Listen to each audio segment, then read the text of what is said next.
اسے کیا ضرورت ہے لوگوں کو جانچنے اور پرکھنے کی، جاننے کی؟ تو یہاں اس آیت میں اس بات کو ذہن میں رکھنا چاہیے کہ گویا اللہ تعالیٰ نے جو ایک نظام متعین کیا ہے صحیح اور غلط کا، صحیح نتیجہ نکلتا ہے جس نظام کے تحت، اس نظام پہ ہمیں چلنے کی ضرورت ہے۔ جو غلط نتیجہ دینے والا نظام ہے، یعنی نظام طریقے بتائے ہیں کہ ہم رائٹ ڈائریکشن میں جائیں گے تو یہ ہے، لیفٹ میں جائیں گے تو یہ ہے، اس نے ہمیں آپشن دے دیا ہے۔ اب ہم کس طرف چلتے ہیں یہ ہمارے اپنے اختیار میں ہے۔ اسی اختیار پہ کون چلتا ہے کون نہیں چلتا ہے یہ بعد میں طے ہو جائے گا۔ گویا کہ اس آیت کا بنیادی مقصد یہ ہے کہ اللہ کے نظام کے مطابق کون زندگی گزارتا ہے، ظاہری طور پہ اللہ تعالیٰ اس کو جان لے گا، اور وہ جانتا بھی ہے، اور جب جان لے گا تو اس کے مطابق اس کے نتائج منتج ہو جائیں گے۔ اسی کے مطابق نتائج منتج ہوں گے۔ یہ بات کہاں سے آ رہی ہے؟ یہاں سے آ رہی واللہ لا یحب الظالمین، کہ اللہ تعالیٰ ظلم کرنے والوں کو پسند نہیں کرتا ہے۔ ظلم کا مطلب جو لوگ صحیح آپشن نہیں چوز کرتے ہیں ان کو صحیح رزلٹ نہیں مل سکتا ہے۔ لہٰذا ہمیں ثابت قدم رہنا چاہیے، اچھائیوں پہ ڈٹے رہنا چاہیے، حق گوئی پہ ڈٹے رہنا چاہیے۔ حالات بدلتے رہتے ہیں اور حالات سے متاثر ہو کر غلط راستے پہ چلنے سے نہیں چلنا چاہیے۔ یہ وہ بات ہے جیسے عام طور سے ہم اپنی زبان میں گردش ایام کہتے ہیں کہ حالات لوٹتے پلٹتے رہتے ہیں۔ تو اس میں ایک پہلو یہ ہے کہ جو فیکٹرز ایذا تکلیف پہنچانے والے ہیں، زخم پہنچانے والے ہیں، ان کی تحریک جہاں سے بھی ہوتی ہے وہ اثر بھی وہیں پہ آتا ہے۔ یعنی اگر ایک چیز ہے جس کی وجہ سے کوئی تکلیف ہوتی ہے تو وہ کام جو بھی کرے گا اس سے وہ تکلیف ہوگی، irrespective آف دا فیکٹ کہ وہ کرنے والا جو ہے وہ مسلم ہے، غیر مسلم ہے، کس مسلک کا ہے، کس مذہب کا ہے، کس ملک کا ہے۔ اس سے یہ چیزیں بالکل الگ ہوتی ہیں۔ تو گردش ایام کے تحت جو بھی حالات جہاں جائیں گے یا جو حالات جو پیدا کرے گا اس کے نتائج اسی پہ آئیں گے۔ تو اس میں یہ یعنی ایک کنسولیشن کا بھی اینگل دکھتا ہے کہ مان لیجیے اگر یہاں پہ ہم یہ سین محسوس کریں کہ ایک جنگ کا موقع ہے جس میں کسی اسٹریٹجی میں کمی ہونے کی وجہ سے آپ کو ایک دن جھٹکا لگ گیا، نقصان زیادہ ہو گیا، اب آپ رات میں بیٹھ کے سوچ رہے ہیں میرے ساتھ کیسے ہوا یہ، تو اس میں آپ وجہ بھی جانیں گے اور یہ بات بھی سمجھیں گے کہ اگر یہاں ہم نے یہ چیز غلط کری تھی تو اس کے نتائج یہ ہونے تھے، اب ہم کل یا اگلی سٹیپ میں اس کی اصلاح کر لیں گے تو نتائج بدل جائیں گے۔ تو تکلیفیں جو ہیں وہ اپنی جگہ رہتی ہیں، گھومتی رہتی ہیں۔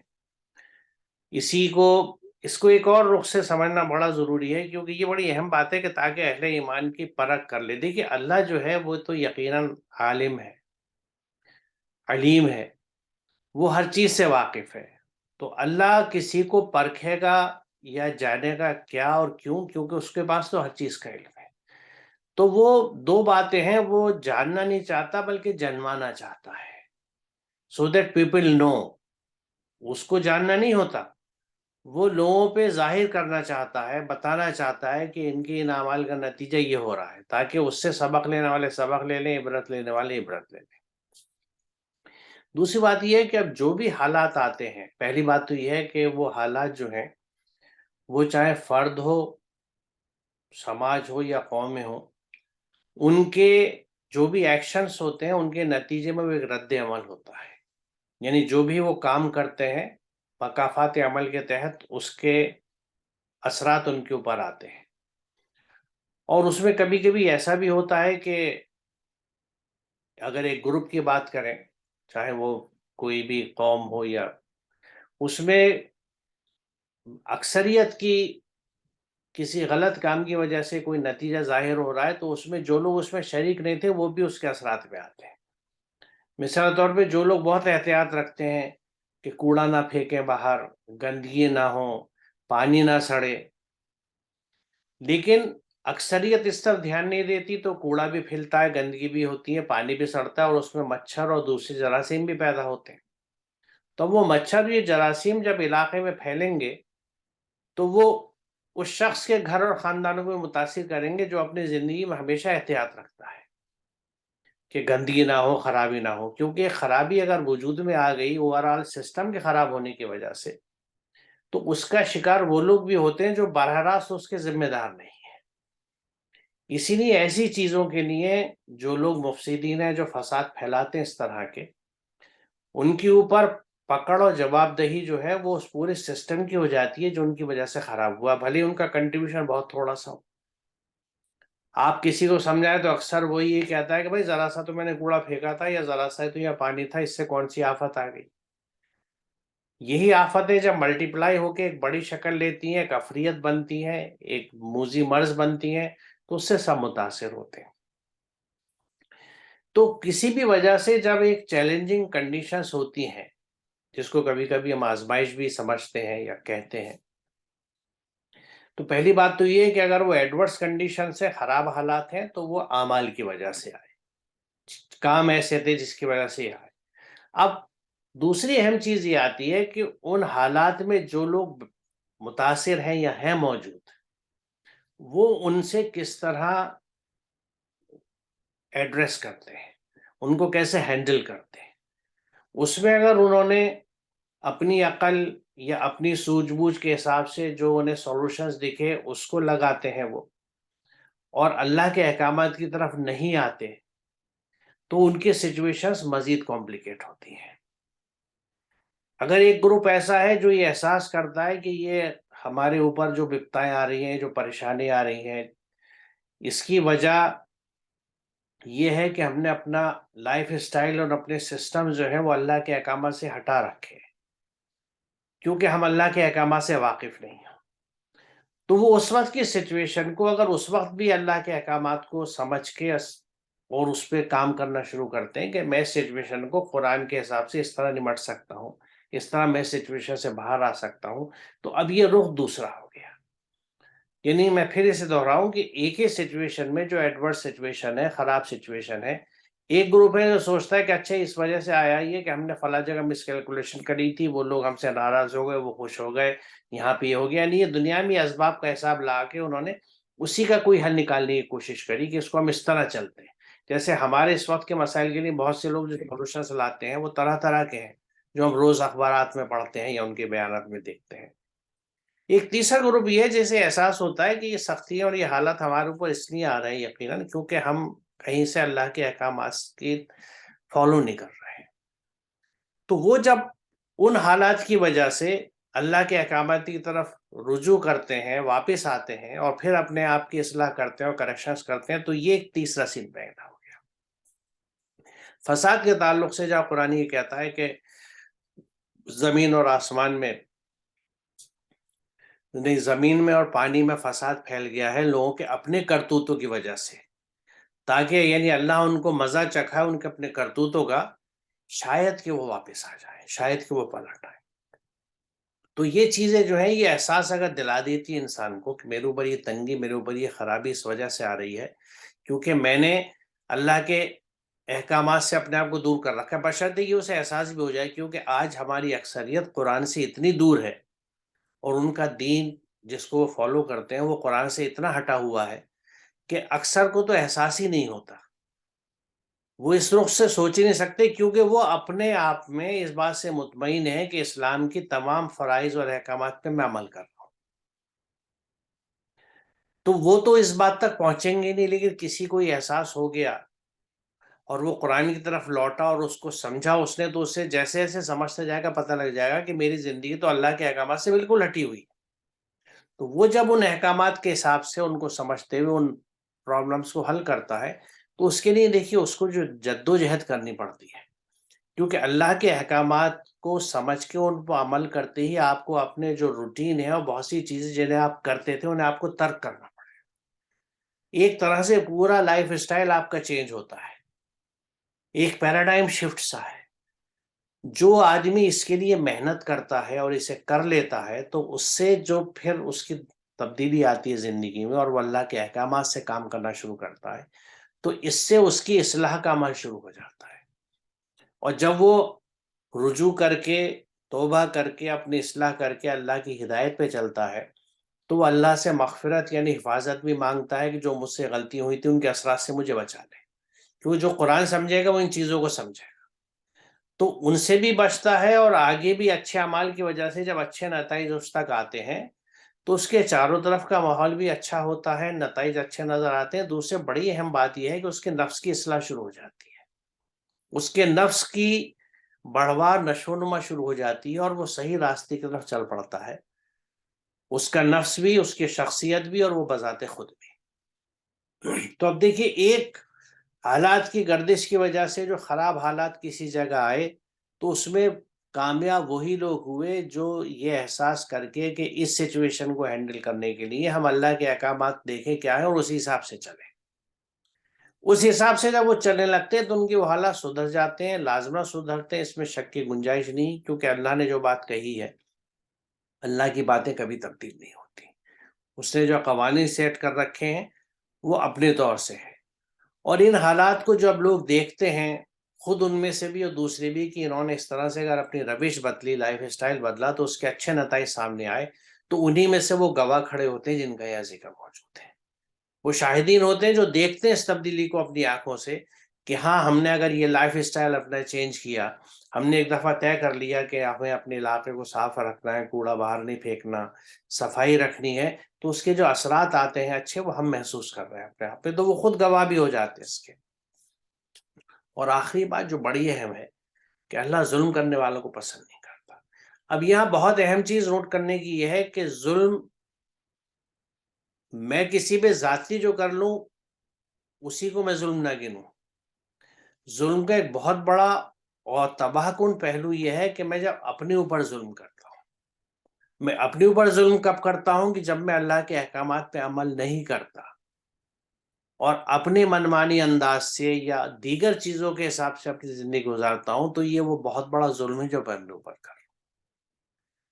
اور ایسے ظلم کرنے والوں کو یقیناً ناصبی کہ اللہ پسند نہیں کرتا، بلکہ اس نے یہ بھی کہا ہے قرآن میں کہ ان کو ہدایت نہیں ملتی، ایسے لوگوں کو، ظالموں کو ہدایت نہیں ملتی جب تک کہ وہ اپنے اصلاح نہ کریں، اپنے راستے نہ بدلیں، اپنی سوچ نہ بدلیں، اپنا طریقہ نہ بدلیں۔ تو جب بھی ہم اللہ کے احکامات کو، کیونکہ دیکھیے جو کتاب ہدایت ہے جسے ہم قرآن کو کہتے ہیں، وہ ہماری ہدایت کے لیے اتری ہے، یعنی اس کا بیسک مقصد جو ہے وہ ہدایت ہے، جس میں شروعات ہدی للناس سے ہے اور ہدی للمتقین پہ بات آتی ہے کہ انسانوں کے لیے ہدایت ہے۔ جب وہ اس ہدایت کو اپنا لیتے ہیں اور اس پہ چلنے لگتے ہیں تو وہ متقی ہو گئے، تقوی کے راستے پہ آ گئے، تو اب یہ ہدایت ان کو ملتی رہے گی، کیونکہ جب انہوں نے راستہ پکڑ لیا اور اللہ کی ہدایت کے حساب سے اپنی زندگی کے سفر پہ لگ گئے، تو اب انہیں ہدایت بھی ملتی رہے گی اور اس کے انہیں فائدے بھی ہوتے رہیں گے۔ تو اگر اس روش پہ ہم نہیں چلتے اور اللہ کے احکامات پہ نہیں چلتے تو ہمارے لیے نت نئی قسم کی پریشانیاں، بیماریاں، تکلیفیں، بے چینیاں وجود میں آتی رہتی ہیں، اور یہ بنیادی وجہ یہ ہوتی ہے کیونکہ ہم اپنے اوپر ظلم کر رہے ہیں۔ اللہ کی آیات کا کتاب ہدایت تھی، اس کا مقصد تھا ہدایت لینا، ہم نے اس سے ہدایت نہ لی، کیونکہ نہ ہم نے اسے سمجھا نہ اس پہ عمل کیا، تو یہ ہم نے قرآن کے ساتھ ظلم کیا، اللہ کی آیات کے ساتھ ظلم کیا، جو نبی ان پیغامات کو، کتاب کو لے کے آئے تھے، ان کے ساتھ ظلم کیا ہم نے۔ تو یہ ظلم جو ہے یہ پوری انسان کو، افراد کو، سماج کو برباد کر دیتا ہے، اس لیے اللہ تعالیٰ اس کو پسند نہیں کرتا۔ یعنی مختصر ہم یہ کہہ سکتے ہیں کہ اللہ تعالیٰ نے جو چیز جس مقصد کے لیے دی ہے اس کو اس مقصد سے ہٹا دینا، اس جگہ پہ اسے نہ رکھنا، اس کی تبدیل شکل کر دینا، اس کا استعمال تبدیل کر دینا، یہ سب ظلم میں شامل ہوتا ہے۔ تو ہم نے آج قرآن کی، ہماری اکثریت نے قرآن کو اس کی جگہ سے ہٹا رکھا ہے، اللہ کی آیات کا وہ استعمال نہیں کر رہے جو کرنا چاہیے، تو یہ ہم ظلم کر رہے ہیں اپنی ذات کے اوپر بھی اور اللہ کے احکامات کے اوپر بھی۔ تو یہ بہت واضح اور بہت اہم چیز ہے جو ہمیں یہ سمجھاتی ہے کہ یہ حالات جیسے بھی ہوں، اگر ان کو آپ ایڈریس کرتے ہیں اللہ کی ہدایت کے مطابق، تو نہ صرف یہ کہ آپ ان سے باہر آ جاتے ہیں، بلکہ آپ کی اپنی گروتھ بھی ہوتی ہے، آپ کو یعنی بینیفٹس بھی ہیں، آپ کو بونس بھی ملتا ہے اس چیز کا۔ اور اگر نہیں آتے اس وقت بھی آپ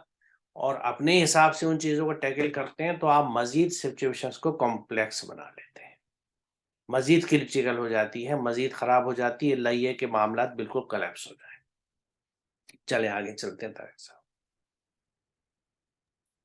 گویا اس میں ایک بات جیسا بھی آپ نے فرمایا کہ چیزیں کمپلیکس ہو جاتی ہیں اگر چیزوں کو ہم مشکلات کو حل کرنے کے لیے حل اس جگہ سے تلاش نہ کریں جہاں سے تلاش کرنا چاہیے. جی یہ ایک بہت ہی پیچیدہ مسئلہ ہے، اور یہ تقریباً ہم غلطی کئی مرتبہ بھول جاتے ہیں کہ ہمیں حل کہاں تلاش کرنا چاہیے. کہ اگر ہماری ہڈی ٹوٹ گئی ہے تو ہمیں ڈینٹسٹ کے پاس جانا چاہیے، یا اگر ڈینٹسٹ کے پاس جانے کی ضرورت نہیں ہے، کوئی اور مسئلہ ہے، کہاں پہ جانا چاہیے. ظاہر سی بات ہے، جو الکتاب سے جو چیزیں ہمارے پاس میں آئی ہیں اس سے اگر ہم استفادہ نہیں کرتے ہیں تو مشکلات یقینی طور پر بڑھتی چلی جاتی ہیں. بے اس شک. آیت کے بعد دوسری آیت ہے وَلِيُمَحِّصَ اللَّهُ الَّذِينَ آمَنُوا وَيَمْحَقَ الْكَافِرِينَ، اور تاکہ اللہ اہل ایمان کو صاف کر دے اور کفر کرنے والوں کو مٹا دے.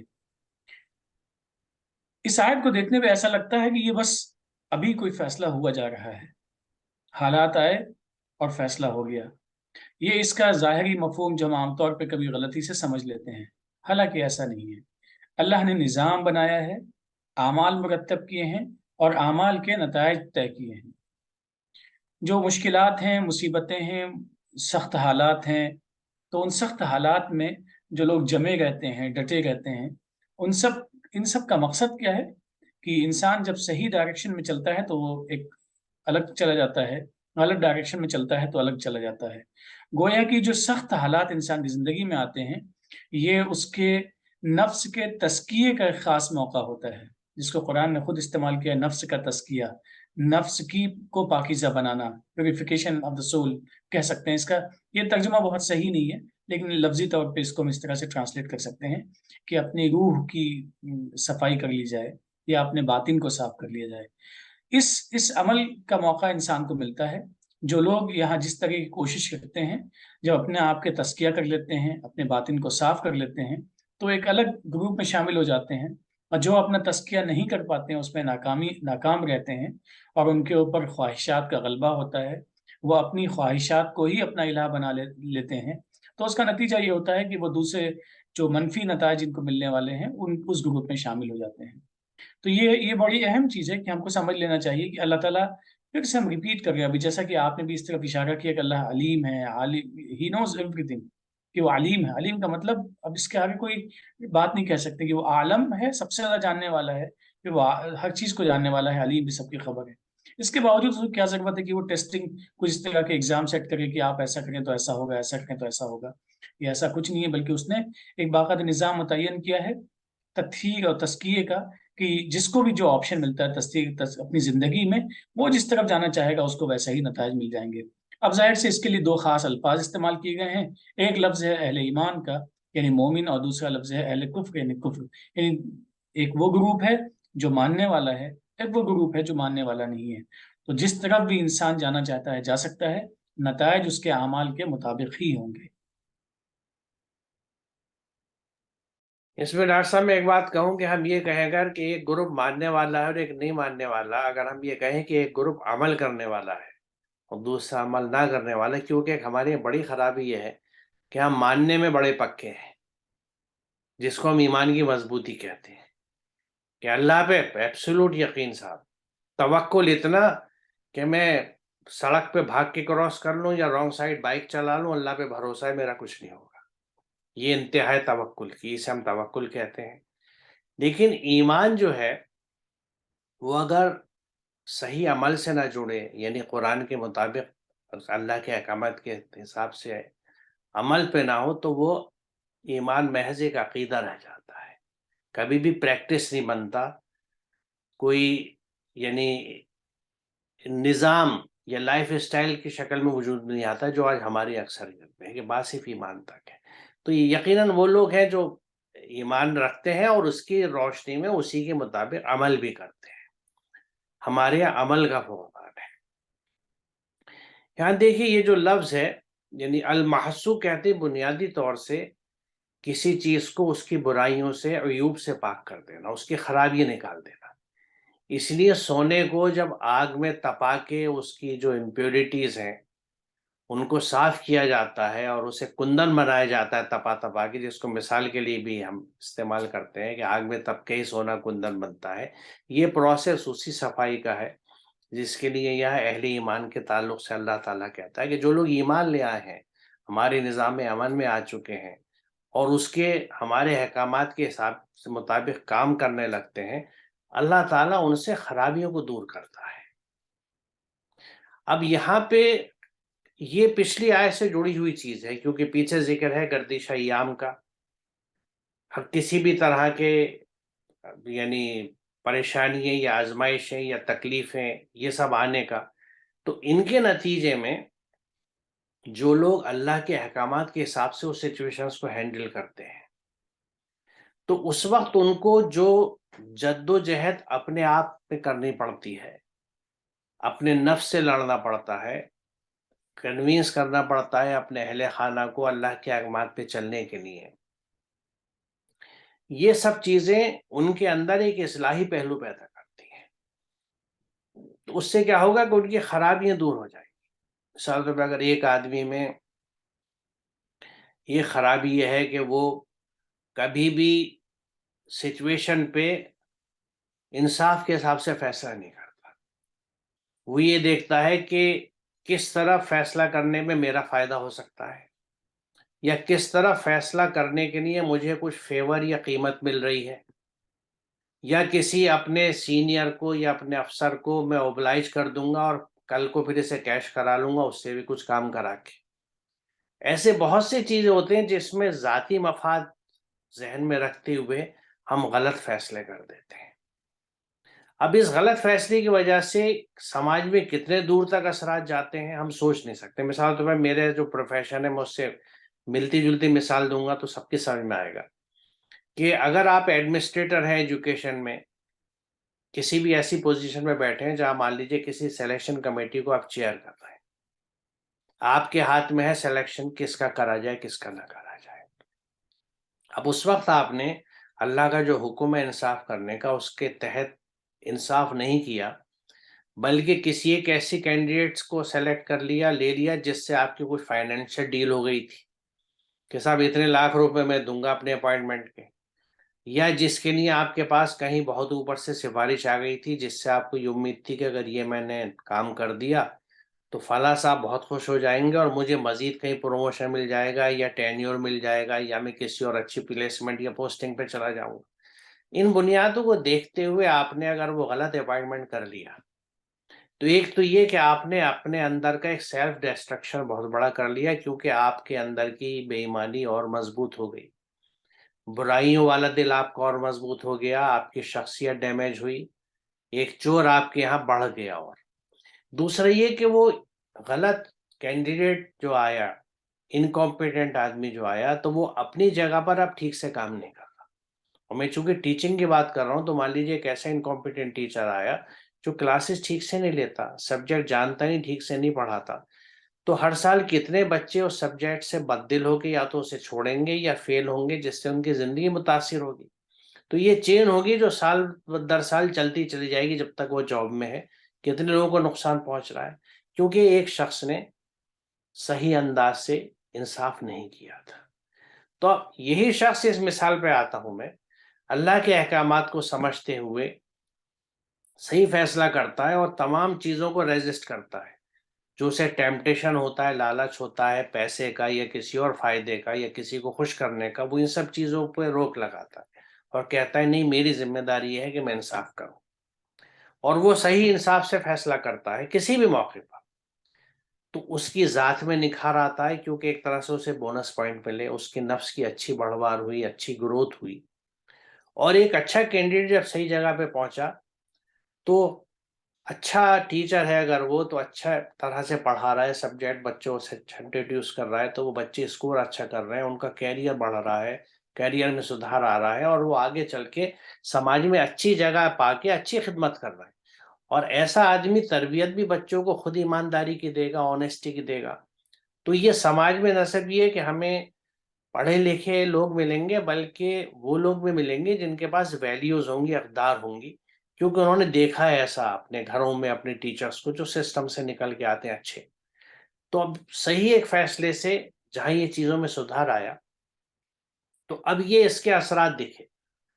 کہ اگر ہم نے صحیح ایک اللہ کے حکم پہ ایک فیصلہ کیا کہ ہم نے جسٹس کیا تو اس کے اثرات کیا ہیں، اور انجسٹس کیا تو اس کے اثرات کیا ہیں۔ آج اگر ہمارے تعلیم اداروں کی حالت خراب ہے تو اس کی وجہ یہ ہے کہ ہماری اکثریت انجسٹس کرتی ہے، ڈیزرونگ کینڈیڈیٹس کا آنیسٹ اپوائنٹمنٹ نہیں ہوتا، اپوائنٹمنٹس میں کمپرومائز ہوتا ہے اسکولوں سے لے کے یونیورسٹیز تک، اسی لیے ہمارے اکیڈمک اسٹینڈرڈز روز گرتے چلے جا رہے ہیں۔ ہمارے یہاں ٹیلنٹ کی کمی نہیں ہے، ہمارے یہاں وسائل کی کمی نہیں ہے، کمی ہے ڈیڈیکیشن کی، ڈیووشن کی اور کمپیٹنس کی، کیونکہ کمپیٹنٹ آدمی کو جگہ مشکل سے ملتی ہے، کم ملتی ہے، میجورٹی انکمپیٹنٹ لوگوں کی ہے۔ اس کا ثبوت یہ ہے کہ ہم اتنا ڈیلیور نہیں کر پا رہے، پہلے سے سچویشن سدھری ہے ہمارے اکیڈمک انسٹیٹیوشنس کی، لیکن اب بھی وہ نہیں ہے جو ڈیولپڈ کنٹریز میں ہے اور کنٹریز میں ہے۔ ان کا فرق کیا ہے؟ وہ بھی تو ہمارے جیسے انسان ہیں، بیشتر کیوریکولم بھی وہی ہے، کلاسز کا انداز بھی وہی ہے، فرق کہاں پہ؟ کوالٹی میں فرق آ جاتا ہے کہ کس طرح سے کوئی چیز سکھائی جا رہی ہے۔ تو یہ واضح ایگزامپلس ہیں کہ اگر آپ کی گیون سسٹم سے ہٹ جاتے ہیں تو بات یہ میں اس لیے بتا رہا تھا کہ ایک شخص نے اگر اللہ کے احکامات پہ آ کے انصاف سے کام کرنا شروع کیا تو اس کے اندر جو بے انصافی کی خرابی تھی وہ صاف ہو گئی، وہ ختم ہو گئی۔ اسی طرح مان لیجیے اس نے دھوکہ دینا چھوڑ دیا، اس نے جھوٹ بولنا چھوڑ دیا، وہ ہر چیز کو ذمہ داری سے کرنے لگا، تو یہ اس کی خرابیاں ہیں جو اس کی شخصیت کی تھی کم ہوتی چلی جا رہی ہیں، یعنی وہ اگر سختیوں میں آیا ہے تو اس سے اس کے ہاں صفائی کا کام ہو رہا ہے۔ دوسرا یہ اگر وہ سختی میں آیا تو اس نے ریئیکٹ کیا کیا، ٹھیک ہے جی آئی ڈونٹ کیئر، میں اپنے حساب سے چلوں گا، تو نتیجے پھر خراب ہوں گے۔ کوئی ایسا بے حس ہے کہ اس نے اس چیز کو نوٹس ہی نہیں کیا کہ بھائی ٹھیک ہے ایسا ہے ڈال دو، میں جتنا کر سکتا ہوں کر لوں گا، تو بھی نتیجے اچھے نہیں ہوں گے۔ تو یہ صفائی کا کام جو ہے یہ وہیں پہ ہوتا ہے جو اس صفائی کو ایکسیپٹ کرتا ہے اور اس پروسیس میں آ جاتا ہے۔ تو اس پروسیس سے جو ایمان میں آئے ہوئے لوگ ہیں ان کی مزید صفائی ہوتی ہے اور وہ نکھر کے کندن بنتے ہیں، یہ اللہ کا نظام ہے۔ اور جو اس پہ نہیں چلتے تو ان کے سسٹمز کیسے کلیپس ہوتے ہیں کہ جب وہ کسی اصول پہ، کسی قاعدے سے، کسی آنیسٹی سے اور جسٹس کے ساتھ کام نہیں کریں گے تو نتیجتاً ان کے نتائج جو ہیں ان چیزوں کے خراب ہوتے چلے جائیں گے، اور وہ خراب نتائج ان کو بھی اور ان کی سوسائٹی کو بھی، ان کی سماج کو بھی، سب کو متاثر کریں گے۔ تو یہ معاملہ صرف کفر اور ایمان کا نہیں ہے، یہ ان ریئلٹی میں لائف اسٹائلز کا ہے کہ میں اگر آنیسٹلی سے، ایمانداری سے کام کر رہا ہوں، ڈیووشن سے، سنسیئرٹی سے، محنت سے، تو میرے پورے سماج اور سرکل میں اچھے اثرات ہیں، اس کے لوگوں میں گروتھ ہو رہی ہے۔ اور اگر میں ایسا نہیں کر رہا تو اس کے برے اثرات ہیں، لوگ خراب ہو رہے ہیں، متاثر ہو رہے ہیں، بد امنی پھیل رہی ہے۔ ادھر کفر ہے کیونکہ اللہ کے گیون انسٹرکشنز کو ہم فالو نہیں کر رہے، یہاں گیون انسٹرکشنز کو فالو کر رہے ہیں، یہ بنیادی فرق آ جاتا ہے۔ تو جو اللہ کے احکامات پہ چل رہا ہے اس کی اپنی بھی صفائی ہو رہی ہے، اس کی گندگی نکل رہی ہے، دوسرے وہ سماج کو بھی کچھ دے رہا ہے، سماج کو بھی بینیفٹس مل رہے ہیں۔ دوسری طرف اس کا بالکل الٹا ہے، اندھیروں میں سے مزید اندھیروں کی طرف، جب تک کہ صورتحال بالکل ختم نہیں ہو جاتی۔ تو ان دو آیتوں میں بہت اہم بات یہ بتائی گئی ہے کہ جب بھی کوئی پریشانی ہو تو اس کو ہینڈل اسی طرح کرنا چاہیے جو اللہ کے احکامات ہیں۔ ہم اگر اپنی اسٹریٹجیز ڈیوائز کریں گے تو حالات سدھریں گے نہیں۔ یہ ہم پہ بھی خاص طور سے لاگو ہوتی ہے کیونکہ ہمارے حالات جب بھی جس دور میں جیسے بھی رہے، ہم نے ان کو بائی اینڈ لارج قرآن سے ہینڈل کرنے کی کوشش نہیں کری۔ اگر یہ کوشش کہیں پہ ہوتی تو اس کے لیے پہلی سٹیپ یہ تھی کہ ہم سب قرآن کی طرف لوٹنے کی کوشش کرتے۔ جس طرح پچھلے کچھ سالوں میں کچھ واقعات کی وجہ سے ہم نے تعلیم کے نعرے لگایا، تعلیم کی طرف لوٹے، تو ہم نے کوشش کری تو کچھ ہمارا انرولمنٹ بڑھا ہے، پرسنٹیج بڑھی ہے بچوں کے پڑھنے کی، اسکول جانے کی، ڈراپ آؤٹ کچھ کم ہوا ہے کیونکہ اس طرح محنت کری۔ ابھی تک ہم نے محنت یہ نہیں کری کہ ہمیں قرآن کو اپنی زندگی کا حصہ بنانا ہے، اس کو سمجھنا ہے، اس پہ عمل کرنا ہے۔ اسی لیے یہ جو چھوٹے موٹے یعنی سمجھیے کہ ٹٹ بٹ ایفیکٹس ہیں، سولوشنس ہیں، یہ تھوڑے سے فائدے اور وقتی تو دے رہے ہیں لیکن دیر پر فائدے نہیں دے رہے، کیونکہ ہم پڑھے لکھے انسان تو بنا رہے ہیں لیکن ایسے پرفیکٹ انسان نہیں بنا رہے جو ایک اچھے ہیومن بینگ ہو، کیونکہ انہیں اس کتاب سے ہم نے آج بھی نہیں جوڑا اور اس کی کنسرٹڈ ایفرٹس آج بھی نہیں ہو رہی ہیں۔ تو اس کے اثرات پھیل رہے ہیں چاروں طرف، بہت پھیل چکے ہیں، اگر اب بھی ہم نے اسے کنٹرول نہیں کیا تو یہ مزید پھیلیں گے۔ میں خیال میں طارق صاحب آج ہم یہاں رکتے ہیں، جی مناسب ہے۔ انشاءاللہ اگلے سیشن میں اس سے آگے چلیں گے۔ السلام علیکم۔ وعلیکم السلام۔